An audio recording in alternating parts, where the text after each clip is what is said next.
all campaign finance transactions must be validated and filed in the ORESTAR Elections Reporting System. Failing to validate and file a transaction by the transaction's due date may result in a civil penalty. A cash expenditure is an expense drawn from the committee's bank account by check, credit card, debit card, or by an electronic funds transfer. For the full legal and procedural requirements for reporting campaign finance transactions, see the Campaign Finance Manual.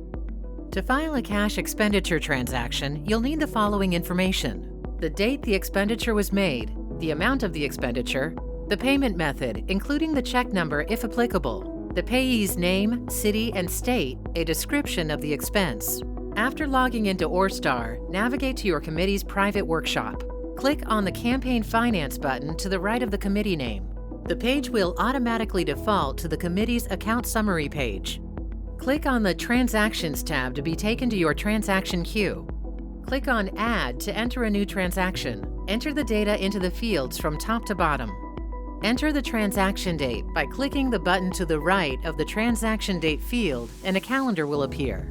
Click on the single forward or back arrow to toggle between months, or the double forward or back arrows to toggle between years. The date of the expenditure is the date the check is written, the electronic funds are transferred, or the committee's credit or debit card was used. Select transaction type Expenditure and the subtype Cash Expenditure.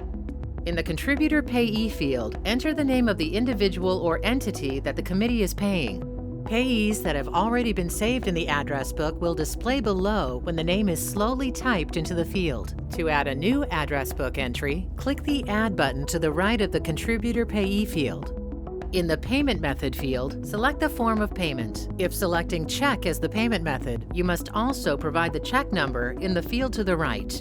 In the Amount field, enter the amount of the expenditure without a dollar sign. A description and/or purpose is required in order to disclose what goods and services were paid for. Select a purpose from the drop-down list or enter a description in the Description field. Depending on the purpose selected, you may need to enter both. The Notes field is not required and will not display to the public. It will only be visible to the committee and the Elections Division. A transaction association will only be required for certain transactions. For example, if making a payment on a previously reported accounts payable transaction, the expenditure must be associated to the original account payable transaction. After all the required fields for a transaction are complete, click on Validate near the top of the page. Click File. Read the attestation. Click File again.